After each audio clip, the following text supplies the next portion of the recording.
Hey everyone, it's Denise Brown from the Caregiving Years Training Academy. In 1997, I had this idea that we could stage the caregiving experience in order to really get a good idea of where we are now and what might happen next so we could plan and prepare.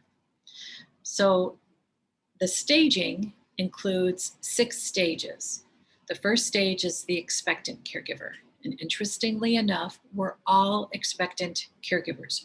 Regardless of where we might be in a current caregiving experience, we never know who might need our help next.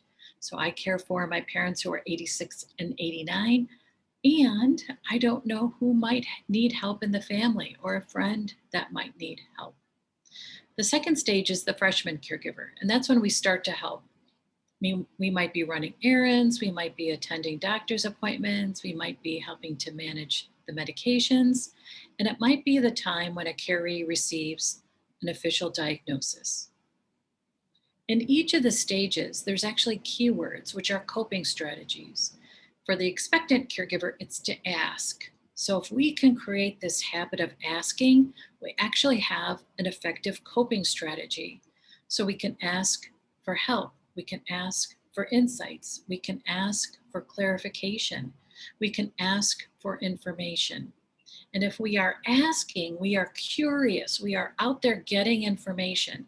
And that state of curiosity helps us because we're not in judgment when we're curious. In the second stage, the key word is to find. So we're starting to help someone, which means that we are starting to understand the different systems, the healthcare system, community programs, as well as our family system, like who can help and who can't. The key word in this stage, which is to find, helps us look for what could help. So we're not stuck in there is no help, we're stuck in action to find what could help. And what's so great about the word find is that it gives us permission to experiment. And I think experimenting is this great life skill that we have overlooked. When we're experimenting, we're not attached to an outcome. There is no failure, there's just good feedback. So we take what we find and we tweak it or change it or adjust it or pivot. It really puts us into a state of action. And again, it's not about failing, it's about finding what could help.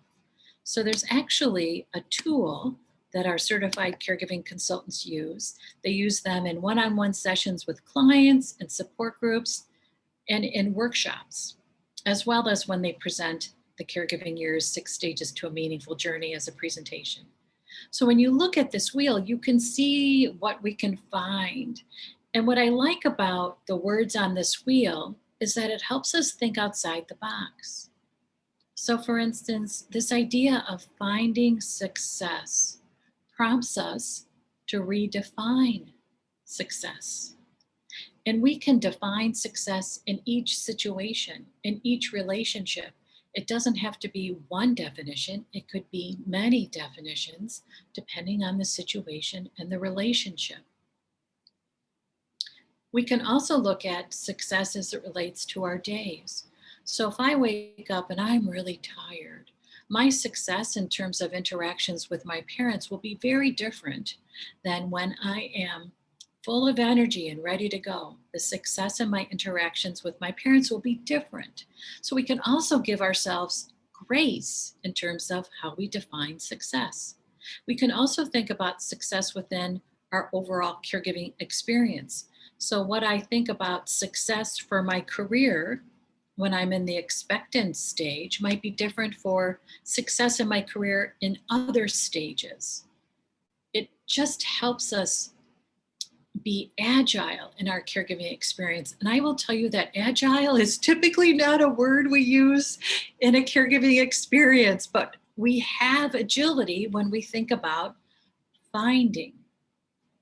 In addition, we can find possibilities. And I love the word possibilities because again, it helps us think outside of the box, outside of what we used to think was possible, what's possible today. And then how do we find resilience? And again, we can find resilience in different ways for different situations and for different relationships. So, what helps me stay resilient in my career might be different than what helps me find resilience in caregiving. And so, knowing that gives me strategies that I can use in different situations. And when I have different strategies, I have different options, I have different choices, and that feels empowering. Okay, so that's the find wheel. You can find more information about the 6 stages and these wheels when you go to the website, careyearsacademy.com. In addition, the ninth edition of my handbook, which walks you through the 6 stages, is now available. And I'll post a link in the comments section to that print and Kindle book. I have been revising and tweaking the 6 stages since 1997. I want to make sure that the content and the perspective of the 6 stages remains relevant. So, what helps you today is what I really look to reflect in those 6 stages. Okay, so you can ask yourself a question today. What will I find that will help? And interestingly enough, asking that question about finding is how you take two keywords, which are coping strategies, and create one possibility. It's all in a question. Amazing. Okay, thanks so much for watching. Be sure to go to careyearsacademy.com for more information about the 6 stages. Take care. Bye bye.